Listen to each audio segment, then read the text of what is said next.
A somber memorial illuminates this corner at the 3300th block of West 24th Street, just steps away from where Adam Toledo was shot by Chicago police officers 2 weeks ago.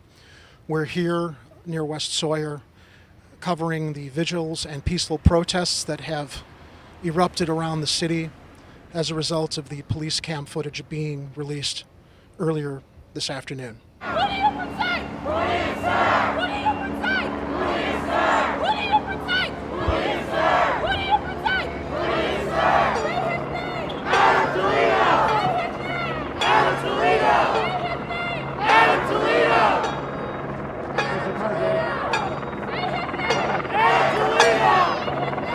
Adam Toledo!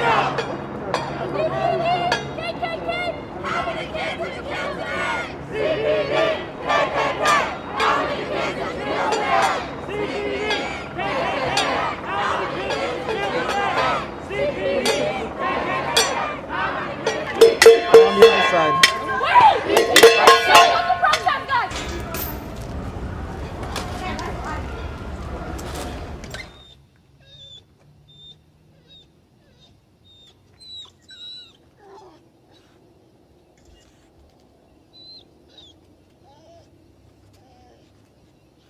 We're here with Vanessa de los Santos, who was here the evening of the shooting. I believe you said that you live just down the block. Yes, I live in the middle of the block. Can you tell us what you saw or what you heard that evening? Actually, I heard gunshots. I heard it was like really, really loud. So I heard on the side of the corner, and my dog, he heard it too. So he was barking, in the window. We heard it really, really loud. It sounded like it was so close to home. It sounded like it was in front of my house. So I was looking out the window, whatever, and I see these two little boys running down the block, and they stumbled right in front of my house. And I just told him, I was like, get up. I just told him to get up because I didn't know what happened. I don't know what was going on. Just for his safety. I want to make sure he was okay, whatever. And then sure enough, lo and behold, they were running on the block, and I guess I heard another round of gunshots, whatever. I guess that's when the police seen him, down the block right here, or whatever. And I guess that's when the police aimed fire at him, and they took his life. What are your thoughts on police procedures as it comes to pursuit situations that unfortunately end in tragedies like this? I think they need to take a hold accountability. See what's going on before they handle the situation. As the story unfolds, Chicagoans await more answers. Mayor Lightfoot has asked for peace and calm along with Adam Toledo's family. Thankfully, tonight there were no violent incidents, and we hope that that attitude continues as more of the story unfolds. For Chicago Corner, I'm Jerry Vasilatos.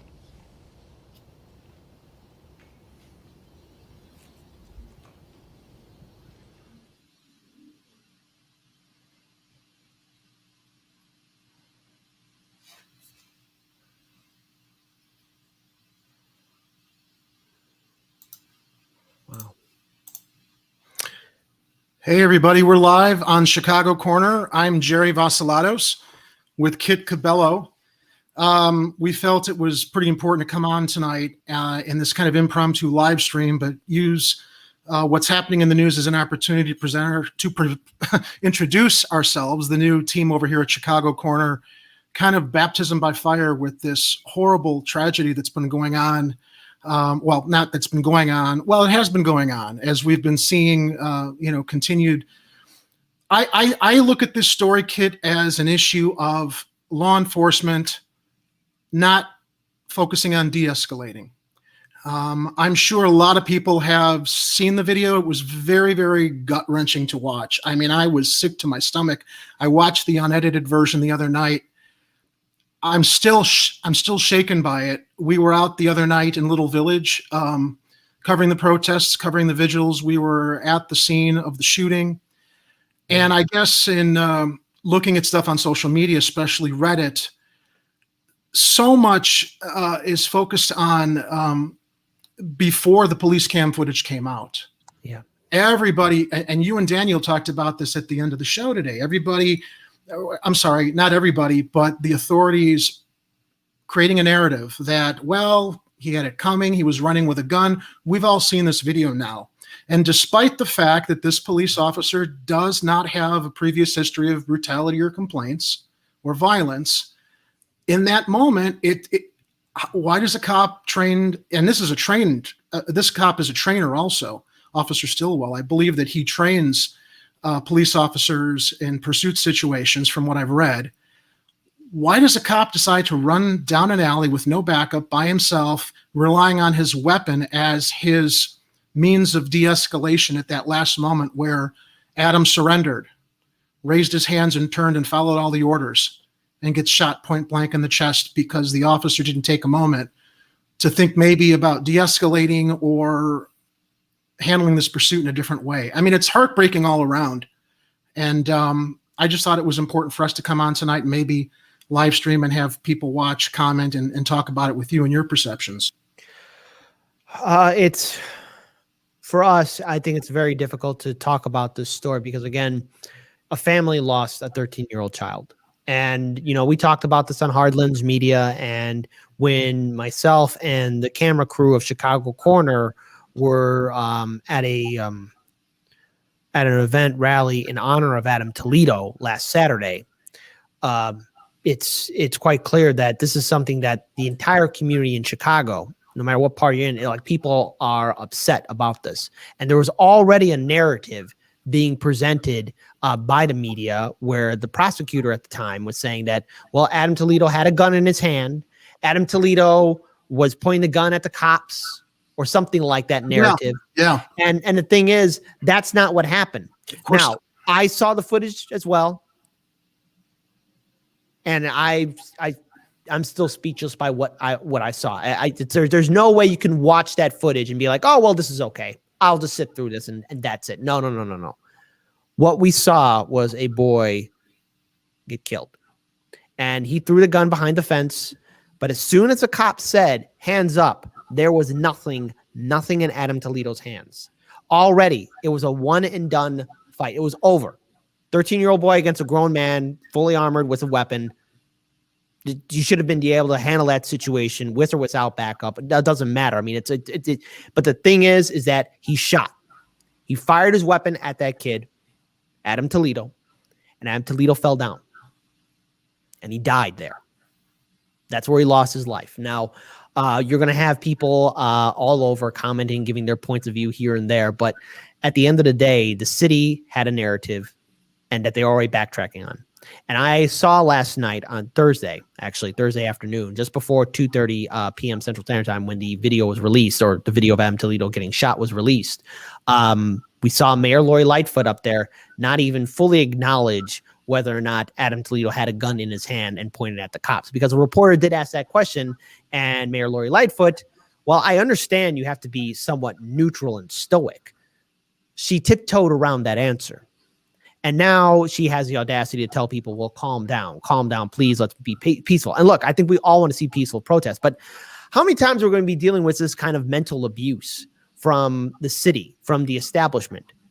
Already 208, like, I believe, correct me if I'm wrong, 230 to $280 million of that government relief package went to the Chicago Police Department. Mayor Lori Lightfoot's watch. Yep.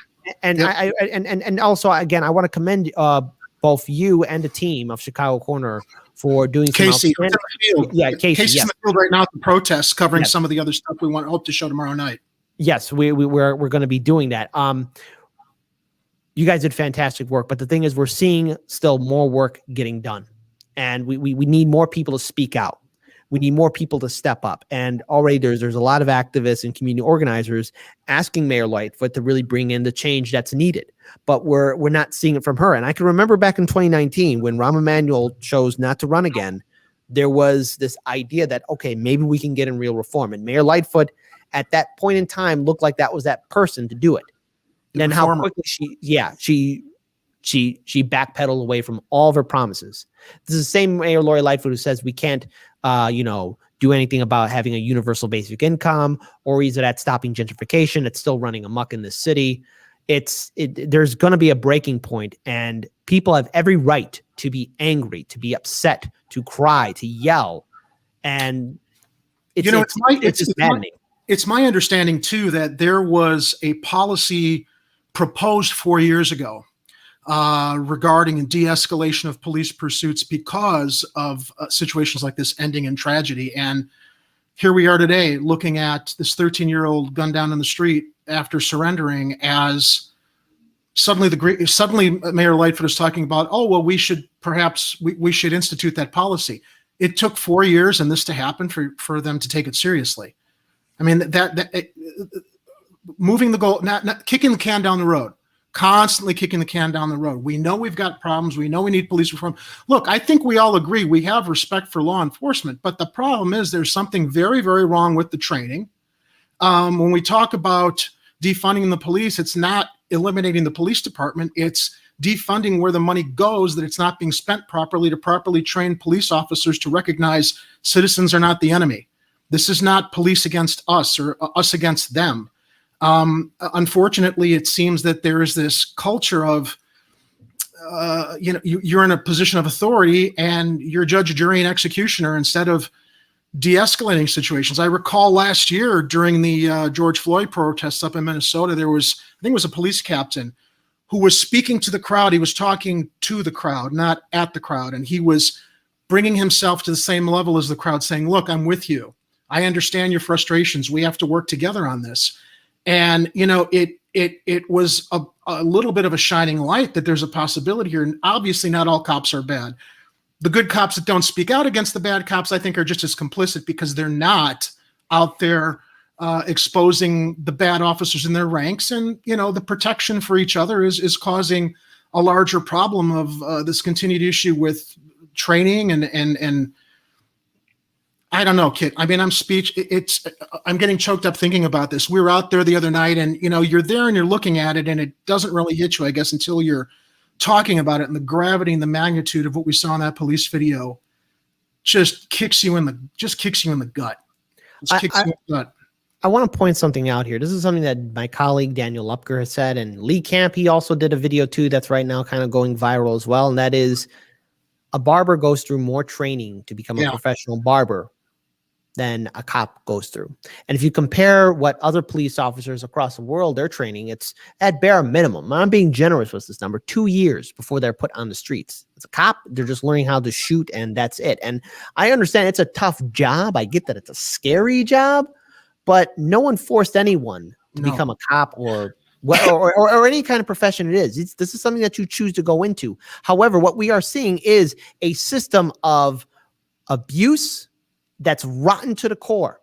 And there's that old excuse you hear from corporate media and from the establishment and the talking points that we always hear, and that is, well, it's just a few rotten apples. Well, hold on. It's not that simple. Those rotten apples spoil the whole bunch. That's the whole thing. And there's a system of silence. And if there are good cops, they're either forced to be silent, they quit, or they themselves become just as corrupt as their fellow colleagues because there's been a true lack of accountability. Now, that young man, Adam Toledo, in a system that we have right now, where there is a lack of support for public schools and helping out working class families, and people are still at risk of being evicted from their homes. And in the city of Chicago, we got gentrification running amok, and you have an unchecked corrupt system at all levels. You're going to create an environment of desperation. And this is what happens when we have neoliberal economic policies implemented on working class citizens. And there's a bigger picture at play here, because if we look at the city of Chicago, the South and West Side have been heavily impacted by the policies within not only the city of Chicago, but in the greater state of Illinois. And corruption runs deep here in this city. And now I believe that Chicago is filled with good people, and this city can have a different narrative that we see on corporate media. But because the system is still allowed to continue on, I think a lot of people have given up. And in 2019, when we covered the last municipal election cycle, and I'm very proud of the work that we did, I wish we could have done so much more. There was a lack of voter turnout, and there is a clear, at least amongst the people, there's skepticism towards the political system. Well, what good will it do? And we're already seeing that in Washington, D.C. with the progressives in the House and Senate. I mean, the Justice Democrats aren't following through. And now the thing is, there are some good progressives in the city council. We just need more people to actually turn out to actually bring in that change. And we need to have real accountability. Well, you made a good point. Those that are passing judgment on the circumstances regarding this young man who was missing for 3 days. It wasn't that his mother was not keeping track of her son. She filed a missing persons report for this kid. and he got mixed up with, the wrong crowd. And those who are passing judgment are completely ignoring the facts that you just presented, that the money in this city is not going towards these neighborhoods. This city that is the most segregated in the nation, money's not going towards these neighborhoods and these communities to be able to offer more opportunities for these kids who are, victims of circumstances that they don't make on their own. And, as you were mentioning also, this culture of corruption, there's a great meme I see on social media a lot. It's a photograph of a fireman, firefighter, and a police officer. And the meme says, both of these men selected jobs that puts them in danger. Only one claims they fear for their lives. And that's unfortunately police officers. Firemen don't run into a burning building knowing the dangers of their job and not do their jobs because they fear for their lives. And this statement that we hear all the time, shoot first, ask the questions later, don't use the best judgment that you can because you're protected and ultimately there isn't going to be any accountability, is unfortunately at the heart of a lot of this continued cycle of police violence, police abuse that we see, where more often than less the cops are getting off the hook. At least we saw some justice here in Chicago with the McDonald's shooting. We're waiting by our fingernails with the Derek Chauvin trial right now. But I think the reason we've got these cameras now is why people are seeing it happening more. In the past, people thought, oh, no, cops, they're not doing this kind of stuff. Well, we know that it's happening more. It's just been covered up as a result of the police cams and everybody having a smartphone to be able to cover stuff in the streets and really reveal. This is nothing new. This has been going on for decades, for generations. And now that we're finally trying to get a handle on how do we change it? How do we reform it? How do we prevent this? And improve the training so that police officers are not acting like military against the citizenry.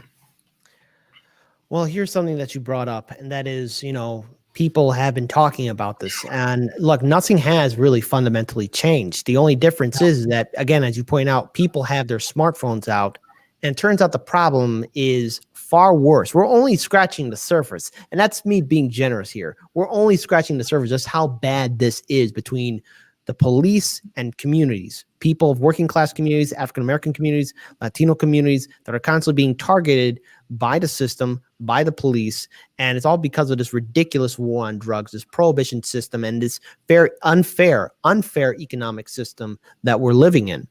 And so when we look at what happened to Adam Toledo, again, his hands were up. He complied. And look, should he have been out at 2:30 a.m.?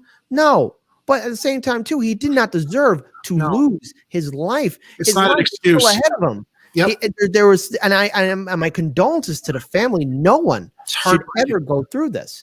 And his hands were up. There was nothing. He didn't even point any weapon at the cop. And again, the cop made the decision to shoot. He said hands up.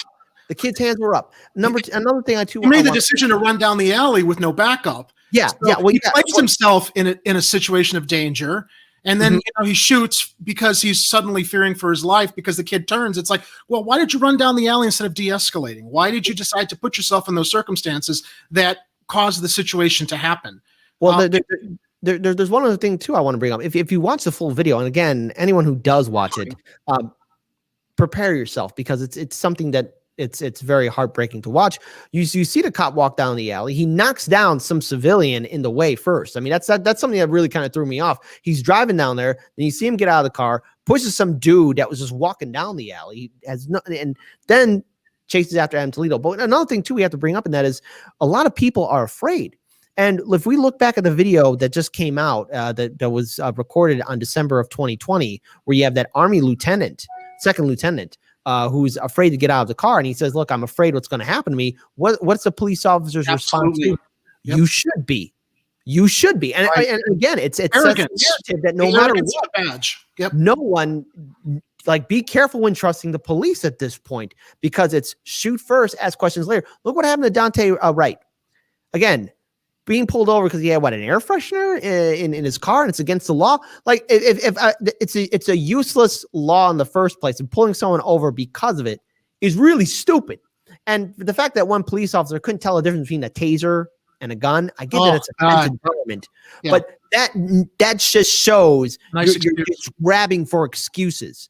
And again, these are just some small examples. The sad fact is, it's to all of our viewing audience that's watching this, is that there are more videos like that out there that have yet to be released that show just, again, how there is a lack of accountability for the police. I think in a perfect world, how great it would be like, oh, thank goodness the police are here. Oh, thank goodness the police found this missing person. Oh, thank goodness the police officer stopped this murderer. How great it would be. But we don't live in that world because sadly, the police are acting as enforcers for property and the top 1%. Yep. We've seen it during the George Floyd protests where they were using chemical weapons that are outlawed against the Geneva Convention on American citizens. I didn't see the Russian army or the Chinese army or the Iranian army or North Korean army doing that to American citizens. I saw an American police force doing that to American citizens. We saw video footage during the George Floyd protests of cops infiltrating the protests, starting fights, instigating, burning buildings down, and even laying bricks so conveniently for Wasn't protest. that interesting? I got to tell you, when we were out the other night for that segment covering the protest, we were getting a lot of side eyes from the protesters because I'm sure a lot of them were wondering who are these dudes with the cameras following us we don't recognize, because they're worried about infiltrators for specifically the problem that you brought up. It's law enforcement deciding to infiltrate these protest groups who have a right to be out there. To make the case and scream as loud as they can that we have to, things have just got to change. Things have just got to change. Well, I mean, here's the thing, and everyone should be a little concerned because here's the thing with the media itself. The media hasn't helped. During the George Floyd protests, when it was in initial stages, how can we forget that footage where we saw CNN reporters and other reporters of the establishment media getting shot at and arrested? And there was one famous incident where I think it was a CNN crew saying, "Hey, cops, we're with you, we're with you, we're with you." And the thing is, how can the people trust the media when the media is only giving the police officer's narrative? And we covered this on Hard Lens Media as well, where a regular citizen went up and angrily confronted CNN because CNN, Fox News, MSNBC, they always twist the narrative and they always show the violence. They always show something that's happening with the protesters and how the police are trying to quell things down. No one talks about how the police have escalated the situation even further. But thankfully, again, that's why people have smartphones. But does the media show that unless it's really out there? Yeah. And I want to give a shout out to E. Heller. Local TV news acts like stenographers for the police department. And that's pretty much can't argue with that one, E. Heller. Shout out to everyone that's watching. Lizzie Chan, Miguel H, Gem C. Nice to see you all. Well, we're going to keep covering this story. My co-producer and videographer, Casey McArdle, is out in the field tonight covering the larger protest that's happening. We hope to go live again tomorrow night, show some of that footage. I have Casey, also our other videographer, Nico Velasquez, who lives in Little Village, offer some of his thoughts, knowing what that community is like and the hardships that a lot of the youth deal with there. And, I wanted to thank you for the opportunity for us to come on to Chicago Corner and help build the channel and build the audience and cover these stories that are so important to all neighborhoods in Chicago as we continue to find what's important to report on. And I wanted to thank you for coming on tonight to allow us to put on our first live stream with the new team as we're out here covering this evolving story. I also want to add, when we started Chicago Corner way back in 2019, the whole idea of this channel, first start off as a segment and then as its own channel, was to show the story of Chicago, was to show that there's another perspective, that there's something else more to this city. And I believe that Chicago is a great city. It's my home, and I love it here. And there's so many stories that need to be told. The good with the bad, exactly. The unfortunate with the great, and the one thing the inspirational. Well, and the one thing we should take away from this is that now is not the time to step down and relax. It's always in the hands of the people to make something better. And to the protesters out there, I ask that everyone be safe. At this point, we're trusting our current city government. I want to remind all our viewing audience, especially if you know anyone that lives in the Chicagoland area, city of Chicago specifically, or if you're from the city of Chicago, in 2023 will be our next municipal election cycle. We're going to be covering that. That's going to be a big one, especially for this channel here specifically. We got to bring in change. And I believe it's up to the people now. We can't rely on promises from politicians or dynasties that have been ruling for 30, 40 plus years, because we have aldermen that have been in power that long. That's how sick the system is. It's up to the people to bring in change. And maybe we could stop tragedies like this from happening. But the first step is for people to step up. I'll give you the final word, Jerry. I think you stated it quite eloquently. I'm looking for, well, I'm on one hand, I'm looking forward, but also dreading who are the crop of candidates that are going to come out that we're going to be able to choose from. I mean, last time, I admit I voted for Lightfoot. I thought that as a reformer, maybe we'd have a shot with her after, 2 terms of abuse under Emmanuel, who was just, the neoliberal antichrist. And Lightfoot has just proven to be such a disappointment. But what were our choices? We just had some of the worst batch of candidates, establishment candidates, that I think they all probably would have mishandled this and everything else that's going on the same way. So I'm holding out hope we've got some better candidates for that cycle, and that, let's hold on to some hope that some people step forward that will improve things. So I agree completely. And to our viewing audience, we got to keep the word out there. Adam Toledo's life was taken away before he even could fully live it. And if we want to really honor his memory, we got to make sure that this doesn't happen again. And we really have to make sure that we have to work together as a city, as a community, and we can get to that better future. But the first step is us saying no more. And it's already been one too many lives already lost. Let's turn things around. Let's try and make this city truly a place where people can survive, grow, and become so much better. It's the first step is with us, not with the politicians. It's up to the people. The people have the power. They always have had the power. And those in power need to start exercising de-escalation, empathy, and accountability. Those are the 3 main things that I see we really need to hold them to those standards. So with that said, I'm going to end our live streamcast tonight. Kit, again, I wanted to thank you so much for joining us.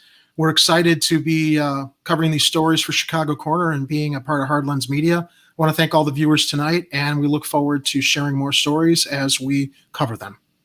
Good night, Chicago.